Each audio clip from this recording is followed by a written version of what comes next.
As you all know, the transfer window was closed for Premier League clubs, as the self-proclaimed greatest league in the world got underway this weekend.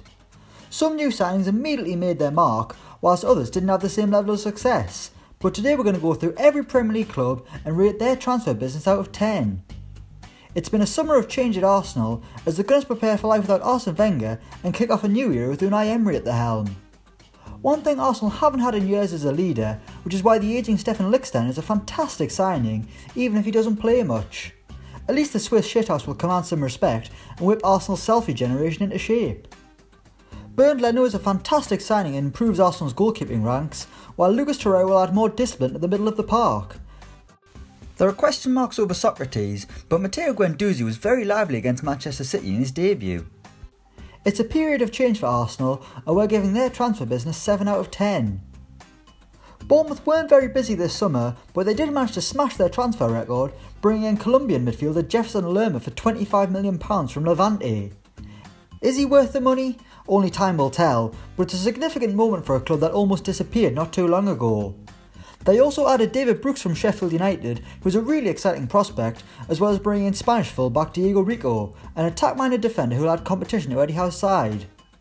They maybe could have done a bit more business though, so it's a 6 out of 10 for Bournemouth. In contrast, Brighton were the Premier League's busiest club, bringing in a whopping 16 players. However, are any of the players they've signed actually any good?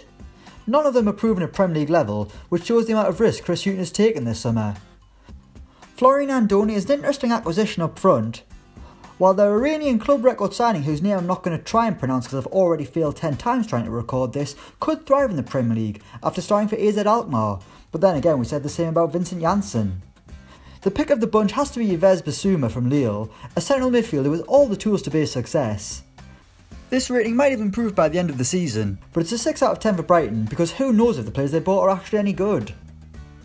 Sean Dyche's squad needed big investment over the summer to deal with the rigours of the Europa League, but that hasn't really happened, adding just 4 players to their squad, one of which is Vinny Steels from York City, who 100% sounds like the kind of player Sean Dyche would love. Joe Hart arrived to deal with the keeper crisis at Turf Moor and hopefully can recapture his best form, while Ben Gibson is an astute acquisition from Middlesbrough, having shone during his only year in the top flight. However, Matej Vydra surely won't excite the Claret supporters, with the forward never really doing it any higher than the Championship level, although he did score 21 goals last season for Derby. Burnley haven't done enough and get a 3.5 out of 10 for their business. Cardiff City incredibly won promotion to the Premier League last season, and the pressure was on Neil Warnock to bring in players that could keep them in the top flight. Has he done that? I don't think so, sadly. Of the players he signed, only Harry Arter has played in the Premier League and admittedly done well, but the rest are unknown quantities. Bobby Reid could potentially score goals, but if Josh Murphy is just as good as his brother Jacob, then he'll struggle too in his first season of top flight football. It's going to be a rough season for Cardiff, whose transfer business gets 4 out of 10. Over at Stamford Bridge, it's been a very interesting and disrupted summer. The late arrival of Maurizio Sarri didn't help matters, and neither did the Thibaut Courtois saga that ended with the Belgian signing for Real Madrid. Chelsea acted quickly and signed Kepa for a world record fee for a goalkeeper, and he could be a real star, but is still young for a stopper, and could receive the same treatment David De Gea got when he arrived in the Premier League. Jorginho is Chelsea's best bit of business and is well equipped to dominate midfield battles, but Mateo Kovacic is a head scratcher. While a very talented player, it's a loan deal with no option to buy, so Chelsea are nurturing a player for Real Madrid while stifling their own stars in Ross Barkley and Ruben Loftus-Cheek. We're going to give Chelsea a 6 out of 10.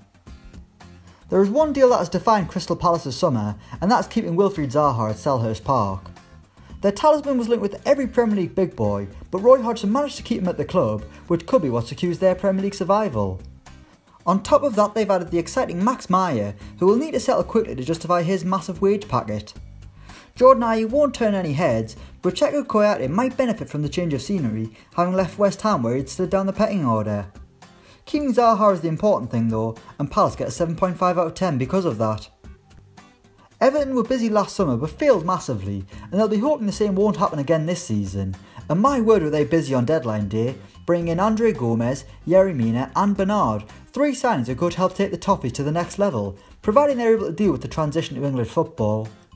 Lucas Dean adds energy down the left flank and competition for Leighton Baines, while Richarlison will be weighed down by a hefty price tag that he sadly just isn't worth. Everton overspent on the Brazilian, but I hope he does well as he's been given a lot of stick for the fee that was paid. It's not like he said he was worth 50 million, Everton were the idiots that paid it. Oh, and they've added Kurt Zouma on loan, which is pretty cool. Deadline day saved Everton's summer, who get an 8.5 out of 10. Next up, it's the winners of the summer transfer window, Fulham. Everyone was talking about Wolves splashing the cash at the end of the season, but then Fulham burst onto the scene and blew everyone out of the water. They turned heads by signing John Mikel Seri, they got Mitrovic back from Newcastle, Andrea Schürrle is back for another crack at the Premier League, Mawson and Chambers add depth to their defence, then on deadline day they brought in Joe Bryan, Luciano Vietto and Zambo Anguissa, a fantastic holding midfielder who shone at Marseille, and that's not even all of their signings. Fulham were incredibly exciting to watch last season, and providing their new recruits fit in, they'll do brilliantly this season and survive with ease. Super spending Fulham get a 9.5 out of 10 for their transfer business. Huddersfield did brilliantly to survive last season, but there's a chance that second season syndrome might set in. Have they done the required business to ensure that won't happen? I'm not sure. Wagner has taken risks again with his signings, and while they've paid off in the past few years, the stakes are even higher once again. Eric Durm could be a good signing if he's over his injury bother, but goals might still be hard to come by at the John Smith Stadium. On a positive note though, Aaron Moy didn't leave the club, but the Terriers are only getting 4.5 out of 10 for their business. Leicester summer got off to a ropey start when Riyad Mahrez headed to Manchester City, and while he will be a devastating loss, the Foxes have done well to paper over the cracks by bringing in James Maddison and Rashid Ghazal, who will both need to dig in and help fill the creative void left by Mahrez. Johnny Evans is a bargain at £3 million, plus they've added two young defenders to add depth alongside slabhead Harry Maguire, who didn't get a move to Old Trafford. Leicester have had a strong summer, but maybe lacked a marquee Mahrez replacement, therefore it's a 7 out of 10 for Claude Puel. Fulham might have won the transfer window, but Liverpool are a close second, making 4 very smart signings, although one of them has been said to be a Red since last year. Naby Keita will finally grace the Premier League and has the box-to-box energy to add a new dimension to Liverpool's already brilliant attack.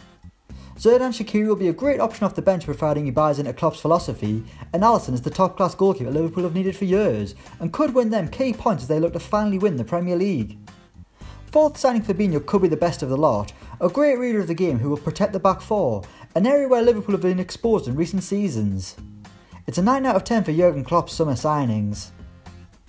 Champions Manchester City had a quiet summer, with their only major signing being Riyad Mahrez from Leicester City, who is finally a City player after 3 transfer windows of interest from Guardiola. The Algerian should fit right in at the Etihad, but Pep will no doubt be disappointed he didn't get the centre midfielder he wanted, with the move for Jorginho collapsing once Chelsea came calling. But there's been no major casualties to the City squad, and they've added one of the Premier League's best players over the past few years, so they get a 7 out of 10. Another team who had a quiet summer were Manchester United, much to the dismay of Jose Mourinho and supporters, who were desperate for the Red Devils to spend even more money. Lee Grant arrived as a backup goalkeeper, which is a bit of a nothing deal. Diego Dalot is a very expensive unknown quantity, so the only impressive signing is Fred, whose defensive tenacity should free up World Cup winner Paul Pogba. The one thing Mourinho wanted was a centre-back, and they failed in that respect, unable to acquire Toby Alderweireld, Harry Maguire, Diego Godin, Jerome Boateng or Yerry Mina. It's been a disaster for Mourinho, who'll just have to coach the players he's got. It's a 3 out of 10. Next up are Newcastle United, and the Toon Army are rightfully annoyed with another summer of next to no spending. While clubs around them are throwing around huge money, the Magpies ended the summer in profit, and that's despite bringing in 7 new players. The players who've come in could be great for Newcastle. Dubravka and Kennedy will look to pick up where they left off. Key's an experienced Premier League midfielder, while Salomon Rondon looked perfect to lead the line for Rafa Benitez. But fans are annoyed because it's another missed opportunity by Mike Ashley. They have a chance to really go somewhere with Benitez, but Ashley won't allow it. Then to make matters worse, the Sports Direct owner bought House of Sodding Fraser the day after the window closed.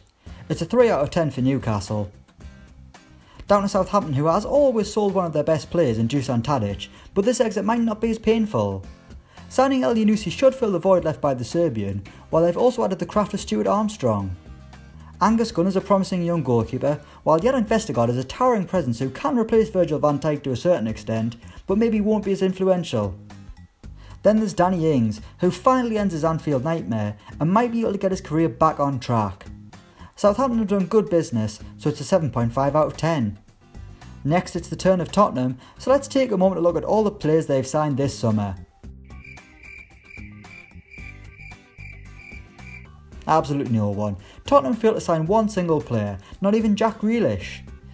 The only positive for Tottenham is that they managed to keep a hold of their key players, but they needed to add a dabble of extra quality to help them in their trophy pursuit, despite already boasting a young and impressive squad. Since they didn't sell Toby Alderweireld, I'll spare them a 0. It's a 1 out of 10 for Tottenham. Watford got most of their business done early in the summer, with Gerard Deulofeu the most exciting addition after spending the second half of last season on loan.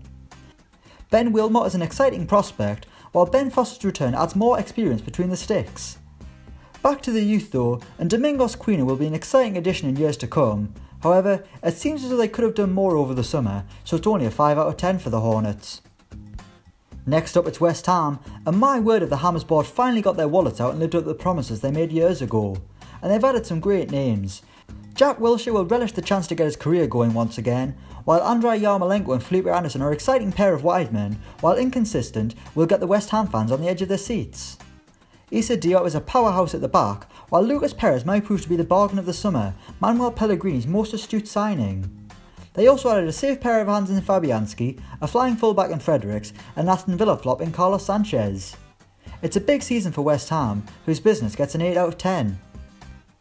And finally it's Wolves, whose Portuguese contingent grew this summer with João Moutinho and Rui Patricio, two marquee signings that'll make Wolves fans think they're still playing FIFA rather than witnessing reality. They made a few of their loan deals permanent, which is good business, while Leander Dendoncker is the latest Belgian talent to embark on the Premier League and looks perfectly suited to Nuno's system at Molineux due to his versatility. And then there's Adama Traoré. £18 million is how much the former Barcelona winger cost, which is a lot of money for a player who previously struggled in the Premier League. However, Adama was electric in the Championship last season for Borough and finally added some quality to his final ball, which Wolves will need if they're going to meet expectations this season. Newly promoted cash-rich Wolves get an 8 out of 10. So that's every Premier League club's transfer business rated. Let us know your ratings in the comments below. Thanks for watching and don't forget to like, share and subscribe.